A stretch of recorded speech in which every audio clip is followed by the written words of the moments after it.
हे दोस्तों, अगर आप भी ओवर थिंकिंग की प्रॉब्लम से परेशान हो, अगर आपको लगता है कि आपका दिमाग बहुत ज़्यादा चलता है जिसे आप चाह के भी नहीं रोक पाते हो, तो ट्रस्ट मी, आज का वीडियो आपके लिए है जो आपको पूरा देखना चाहिए। ये वीडियो आपको कंप्लीटली चेंज कर देगा और आपकी जो ओवर थिंकिंग की प्रॉब्लम है ना, वो शायद ही बचेगी।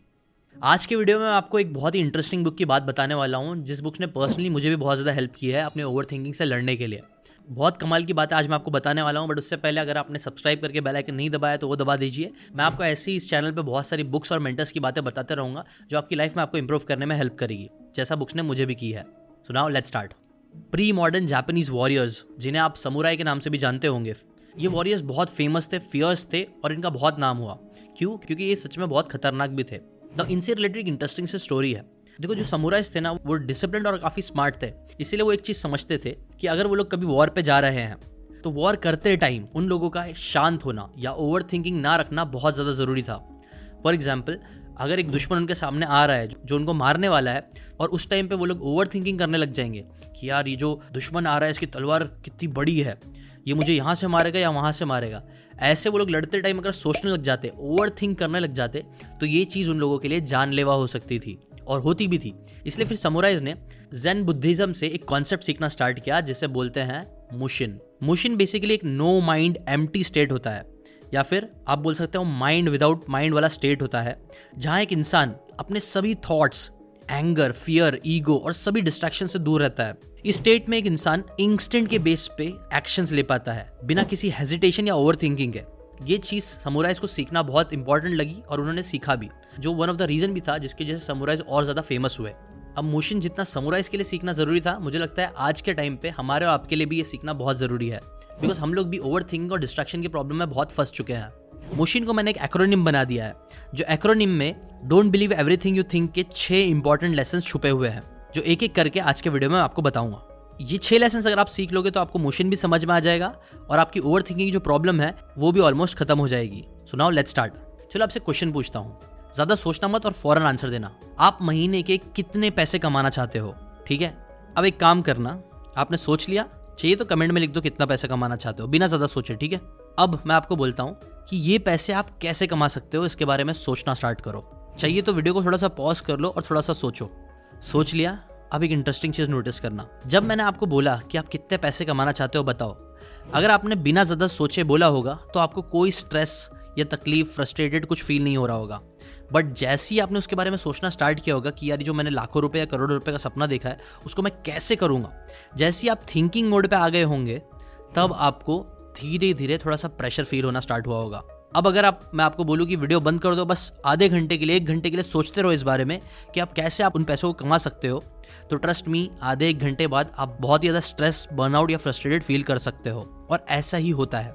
और यहीं पे आता है हमारा पहला कॉन्सेप्ट मोमेंटम का, जो आपको सीखना चाहिए।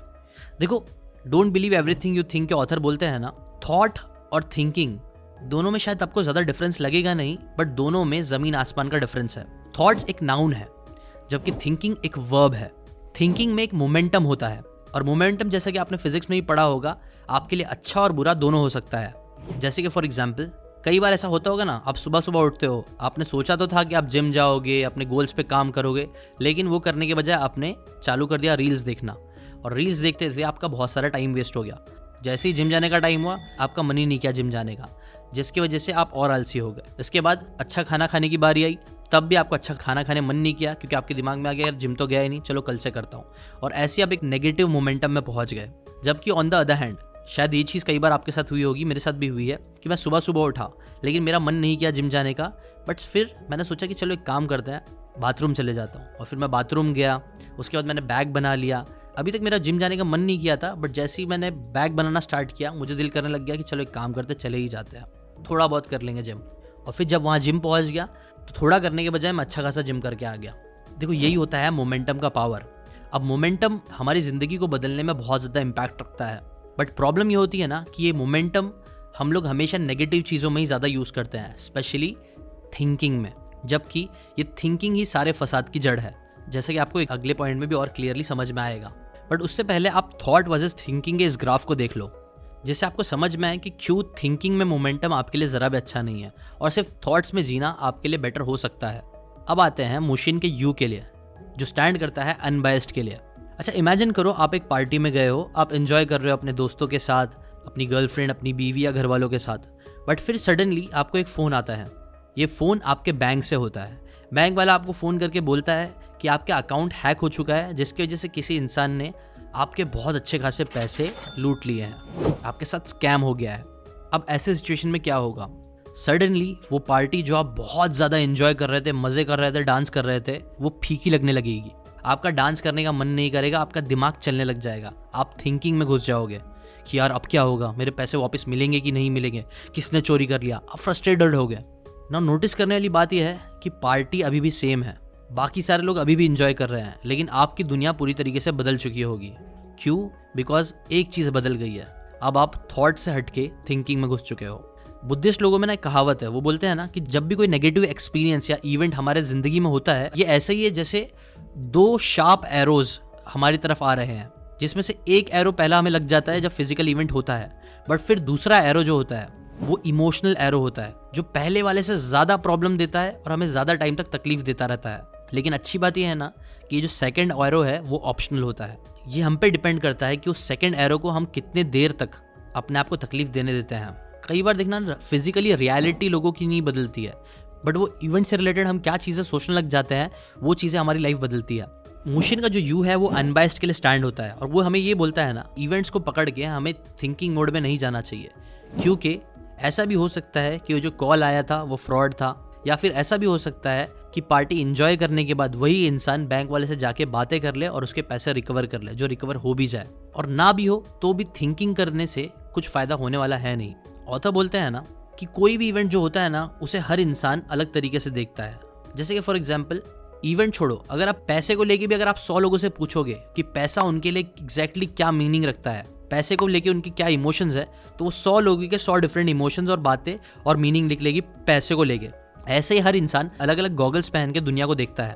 और अगर आप भी ऐसा चश्मा पहन लो जहां आप अनबायस्ड रहो, जो भी इवेंट आपके साथ होता है उसे आप ना ही ज़्यादा पॉजिटिव या ना ही ज़्यादा नेगेटिव मीनिंग दो, तो आपकी ज़िंदगी बेटर हो सकती है और आप ओवर थिंकिंग को कम कर सकते हो।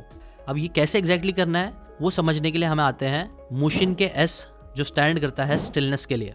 इमेजिन करो कि आप एक जंगल से गुजर रहे हो, आप जंगल को काफ़ी इंजॉय कर रहे हो, घूम रहे फिर रहे हो, बट फिर सडनली थोड़ा कीचड़ जैसा आने लग जाता है आपके पैर में। बट जैसे जैसे आप कदम बढ़ाते रहते हो, ये कीचड़ जो है वो और बढ़ने लग जाता है, और देखते ही देखते आप रियलाइज़ करते हो कि अब आप दलदल में फंस चुके हो। अब ऐसे सिचुएशन में आप क्या करोगे?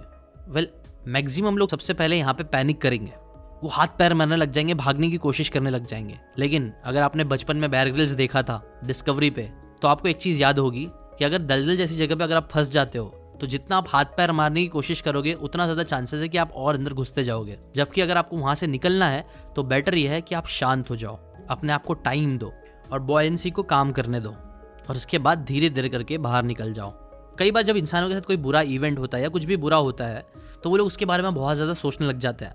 तब लोग या मोटिवेशनल वीडियोज़ या कई सारे लोग उन्हें बोलते हैं कि थिंक पॉजिटिव। बट आपने भी नोटिस करा होगा, पॉजिटिव सोचना उस बुरे वक्त में काफ़ी ज़्यादा मुश्किल होता है। तो वो टाइम पे हमें क्या करना है? इसीलिए ऑथर बोलते हैं वो टाइम पे पॉजिटिव आपको नहीं सोचना है, बल्कि वो टाइम पे आपको स्टिलनेस के कॉन्सेप्ट को फॉलो करना है, जहाँ पे आपको पॉजिटिव सोचने पे फोर्स नहीं करना है, इनफैक्ट आपको कुछ नहीं करना है। फॉर एग्जाम्पल, अगर मैं आपको एक बाउल में गंदा पानी ला के दूँ जिसमें बहुत सारी मिट्टी है, और मैं आपको बोलूँ इसको आपको साफ़ करना है, तो इसे साफ करने के लिए अगर आप हाथ पैर मारने लग जाओ, अपनी उंगली से बार बार करके छोटे छोटे डर्ट पार्टिकल्स निकालने लग जाओ, तो पानी साफ होने के बजाय और गंदा आपको दिखने लगेगा, आप फ्रस्ट्रेट हो जाओगे और शायद ही पानी साफ कर पाओगे। लेकिन अगर आप उस टाइम पे कुछ भी नहीं करोगे और जो डर्ट है पानी में उसको सिर्फ टाइम दोगे, तो अपने आप जो डर्ट होगी वो नीचे बैठ जाएगी। ऐसे ही जब भी आपके साथ कोई नेगेटिव सिचुएशन होती है, स्ट्रेस वाली सिचुएशन होती है, तब हमारा नेचुरल इंस्टिंक्ट होता है फाइट और फ्लाइट, मतलब एक्शन लेना, कुछ ना कुछ तो करना। लेकिन ये कुछ ना कुछ करना ऐसा ही है जैसे मिट्टी से भरे पानी को हाथ से साफ करने की कोशिश करना। जबकि हमें उस टाइम पे सिर्फ न्यूट्रल स्टेट में आना है, और एक टाइम बाद अपने आप ही हमारा जो नेगेटिव इमोशन है वो पास होने लगेंगे और हम बेटर फील करने लगेंगे। यूजुअली लोगों को जब गंदा फील होता है तो वो लोग ऐसा हाथ पैर मारने की कोशिश करते हैं, कुछ ना कुछ करने का ट्राई करते हैं, कोई वीडियो देख लो, कुछ तो कर लो। बट ये बिल्कुल ऐसा ही है जैसे उस गंदे पानी को अपने हाथ से साफ करने की कोशिश करना, जो ट्रस्ट मी नियरली इम्पॉसिबल होता है। बेटर ये है कि आप उस टाइम पे सिर्फ अपने आप को टाइम दो, अब मैं इसका मतलब ये बोल रहा हूँ कि आप एक रोबोट जैसे बन जाओ जिसके अंदर इमोशंस ही ना हो और जो कभी कुछ ना फील करे और कुछ ना करे ज़िंदगी में, ना खुश रहे ना सैड। वेल, ऐसा भी नहीं है। अब ये चीज़ समझाने के लिए हम आते हैं मुशिन के एच पे, जो है हार्मनी विथ हैप्पीनेस। एक टाइम था जब ऑथर हर चीज़ के पीछे सवाल करते थे कि ऐसा क्यों है, वैसा क्यों है। तब उनकी एक गर्लफ्रेंड थी मैकेना नाम की, जिससे वो बहुत प्यार करते थे। बातों बातों में ऐसे ही उन्होंने मैकेना से पूछ लिया कि तुम मुझसे क्यों प्यार करती हो। उनकी गर्लफ्रेंड ने थोड़ा सोचा और इनोसेंटली रिप्लाई किया कि आई डोंट नो। उसके बाद उसने ऑथर से पूछा कि तुम मुझसे क्यों प्यार करते हो। तो ऑथर ने एक एक करके गिनाना चालू कर दिया। तुम्हारी हंसी मुझे बहुत पसंद है, तुम्हारा दिल बहुत प्योर है, कैसे तुम अपनी फैमिली से इतना प्यार करती हो, कितनी तुम इंटेलिजेंट हो, और ऐसे ही उन्होंने बहुत सारी चीज़ें गिना दी। इसके बाद वक्त बीतता गया, टाइम बीतता गया। 6 साल हो गए, बट फिर उसके बाद भी ऑथर ने जब अपनी गर्लफ्रेंड से पूछा कि तुम मुझसे क्यों प्यार करती हो, तो उसने सेम रिप्लाई किया कि मुझे नहीं पता, बस मैं तुमसे प्यार करती हूँ ना। इस टाइम पे थोड़ा सा ऑथर बॉदर्ड हो गए। उन्होंने सोचा कि यार मैं तो इसको इतने सारे रीजंस बता देता हूँ कि मैं क्यों इससे प्यार करता हूँ, बट ये मुझे एक भी नहीं बता पाती है। बट खैर, उसके बारे में उन्होंने ज़्यादा सोचा नहीं और आगे बढ़ने लग गए। पर फिर कुछ महीने बाद उन्होंने जब इस बारे में वापस से सोचा क्यों वो एग्जैक्टली अपनी गर्लफ्रेंड से प्यार करते हैं, तब उनको हिट हुआ, एक एपिफनी बोल सकते हो, जिसने उनकी लाइफ को काफ़ी चेंज कर दिया। बिकॉज जब उन्होंने अपने आप से पूछा कि मैं अपनी गर्लफ्रेंड से क्यों प्यार करता हूँ, क्योंकि वो बहुत अच्छा हंसती है, क्योंकि उसकी स्माइल बहुत अच्छी है, क्योंकि वो दूसरों की मदद करती है। बट क्या होगा अगर कल वो किसी और की मदद ना करे तो? क्या होगा अगर वो वैसे ही ना हंसे जैसा मुझे पसंद है तो? क्या होगा अगर वो सारी चीज़ें जो मुझे पसंद है वो ना करे? क्या मैं फिर भी उससे प्यार करूँगा? तब उन्हें रियलाइज़ हुआ कि ये रीजंस एक्चुअली में रीजंस नहीं थे, बल्कि कंडीशंस थे जो उन्होंने डाल के रखे थे। बट वो ये चीज़ जानते थे कि ये कंडीशन नहीं भी होगी तो भी वो उनसे प्यार करते रहेंगे। और इसी को बोलते हैं अनकंडीशनल लव, जो रिलेशनशिप में कई बार होना चाहिए। तब उन्हें रियलाइज़ हुआ कि उनकी जो गर्लफ्रेंड है वो लिस्ट नहीं कर पा रही थी, तो वो चीज़ बुरी नहीं थी बल्कि अच्छी थी, क्योंकि वो ऑथर को अनकंडीशनली प्यार करती थी। और शायद इसीलिए ही उनका रिलेशनशिप भी इतना अच्छा चल रहा था, क्योंकि रीजंस जिंदगी में कई बार बदलते रहते हैं, लेकिन प्यार नहीं बदलना चाहिए। और ये चीज़ हैप्पीनेस का एक बहुत इंपॉर्टेंट की है। कई बार जिंदगी में हम बहुत सारे कंडीशंस ला देते हैं कि मैं खुश होऊंगा जब मैं 1 लाख रुपया कमाऊंगा, 1 करोड़ रुपया कमाऊंगा, या फिर मैं ये करूंगा वो करूंगा। ऐसे हम अपनी ज़िंदगी में कई बार कंडीशंस ला देते हैं, जबकि सबसे स्टूपिड बात तो ये है कि ये जो कंडीशंस हम डाल रहे हैं, ये कंडीशंस कितने सही है या कब तक रहेंगे हमें नहीं पता। हाँ, कल को अगर 1 लाख कमाने भी लग गए तो ज़रूरी नहीं है कि वो 1 लाख से हमें खुशी ही मिलेगी। इसलिए इम्पॉर्टेंट ये है कि हम अपनी ज़िंदगी में अनकंडीशनल दूसरों से भी प्यार करें और खुद से भी। जब हम कंडीशंस के बेसिस पे हंसने लग जाते हैं, स्माइल करने लग जाते हैं, तो ये हमें बांधने लग जाता है, जिसके वजह से लोग कई बार सैड और डिप्रेस होने लग जाते हैं। बेटर यह है कि हम अनकंडीशनली अपनी ज़िंदगी को जिए, बेस्ट से बेस्ट काम करें, ना अपने ऊपर ना दूसरों पर ज़्यादा प्रेशर डालें। ये चीज़ भी ओवर थिंकिंग को कम करने में काफ़ी हमारी हेल्प करेगी। इस पॉइंट से रिलेटेड कई लोगों को दिमाग में शायद ये क्वेश्चन आ सकता है, तो इसका मतलब यह है कि हमें अपनी ज़िंदगी में गोल्स नहीं रखना चाहिए, बड़ी बड़ी चीज़ें नहीं सोचना चाहिए। नहीं, ऑथर बोलते हैं गोल्स होने चाहिए, लेकिन गोल्स 2 टाइप के होते हैं। एक होता है इंस्पिरेशनल गोल्स और दूसरे होता है डेस्पिरेशन गोल्स। कई बार हमें ना यूट्यूब पे कोई वीडियो देख लेते हैं, कोई भी चीज़ देख लेते हैं और फिर हमारा मन करता है कि यार ये 1 करोड़ कमा रहा है तो मुझे भी 1 करोड़ कमाना चाहिए। ये अगर यूट्यूब वीडियो क्रिएट कर रहा है तो मुझे भी यूट्यूब वीडियोस क्रिएट करना चाहिए। ये अगर बिजनेस कर रहा है तो मुझे भी बिजनेस करना चाहिए और 1 करोड़ क्या 10 करोड़ कमाना चाहिए। और फिर ऐसे जोश में आके हम लोग गोल सेट करते हैं, जिसे ऑथर बोलते हैं डेस्पिरेशन गोल्स। ऐसी हेल्थ की बात करें तो हेल्थ में भी लोग डेस्पिरेशन वाले गोल्स कर लेते हैं कि यार मैं बहुत मोटा हो गया हूँ, चलो अब अपना 10 किलो कम करके दिखाऊंगा। जिसके बाद डेस्परेट होके लोग रोते रोते अपनी ज़िंदगी को एकदम टफ बनाते हुए पागलों की तरह मेहनत करते हैं, 10 किलो कम कर लेते हैं। बट फिर कई बार वो गोल अचीव भी कर लेते हैं तो भी उनको वो खुशी नहीं मिलती है और वो लोग वापस से अपना वेट बढ़ा लेते हैं। ये चीज़ कई लोगों के साथ होती है। इससे बेटर है, ऑथर बोलते हैं कि आपको ना इंस्पिरेशनल गोल्स रखने चाहिए। मतलब आप ये गोल्स रखो कि मुझे हफ्ते में 6 दिन 5 दिन जिम जाना है, बिकॉज मैं अच्छा फील कर सकूं। Because feelings one of the most important factor है जो इंस्पिरेशनल और डेस्पिरेशन गोल्स का बीच का डिफरेंस आपको बताएगा। अगर आपने कोई गोल अपने लिए सेट किया है बट वो गोल के बारे में सोचते ही आपको तकलीफ होने लग जाती है, आपका दिल भारी होने लग जाता है, आपको स्ट्रेस होने लग जाता है, मतलब आप डेस्पिरेशन वाले गोल सेट कर दिया आपने। बट जब आप इंस्पिरेशन वाले गोल सेट करते हो तो आपको लाइट फील होता है, आप अच्छा फील करते करते काम करते हो, बिकॉज तब आप रिजल्ट्स पे नहीं बल्कि एक्शंस पे फोकस करते हो, उसे एंजॉय करते हुए। और यही चीज़ आपको करनी है। अब खुद इमेजिन करो, कई बार एक लड़का होगा जो बहुत अच्छा दिखता है, हर चीज़ परफेक्ट है, लेकिन वो एक लड़की से पसंद करता है और उसे डेस्परेटली प्यार करता है, और उसके पीछे डेस्पो की तरह घूमता रहता है, उसको बोलता है please please I love you, I want to be with you, और एकदम पूरा डेस्परेशन दिखाता रहता है और डेस्परेट होकर उसके पीछे जाता है। आपको लगता है वो लड़का लड़की को पसंद आएगा? वेल, पसंद आता भी होगा तो भी शायद नहीं पसंद आएगा, क्योंकि वो बहुत ज़्यादा डेस्परेट है। डेस्परेशन किसी को भी नहीं पसंद आता है। इसलिए आप डेस्परेशन से हटके इंस्पिरेशन की तरफ जाओ, लोगों से इंस्पायर हो। ये सिंपल सा डिफरेंस आपकी एनर्जी बदलेगा, आपकी फीलिंग्स को बदलेगा और आपकी ओवर थिंकिंग को भी कम कर देगा। और इसी से आता है लास्ट मोशन का एन, जो है नेवर एंडिंग इमोशंस। देखो, ऑथर बताते हैं हमारे जो इमोशंस है ना, वो पेंडुलम की तरह होते हैं। पेंडुलम की एक साइड पे है आपका थॉट, जो जब भी आपको आते रहेंगे आप अच्छा फील करते रहोगे, लेकिन वो पेंडुलम जब एक साइड आया तो वो दूसरी साइड भी जाएगा ही जाएगा, और जब वो दूसरी साइड जाएगा तब आप थिंकिंग में घुस जाओगे। अब ये चीज़ बताना ज़रूरी है, बिकॉज आपने ये वीडियो देख लिया है, अब आप सोचोगे कि यार बस अब मैं थिंकिंग करूंगा ही नहीं, मैं सब कुछ बंद कर दूंगा। बट ऐसा नहीं होगा। अभी भी आपका जो पेंडुलम है वो थॉट और थिंकिंग के बीच में जाता ही रहेगा। आपके इमोशंस यहाँ से वहाँ होते ही रहेंगे, क्योंकि हम ह्यूमंस हैं। इसलिए हमें उससे परेशान नहीं होना चाहिए और याद रखना चाहिए कि हमारे इमोशंस ऊपर नीचे होते रहेंगे।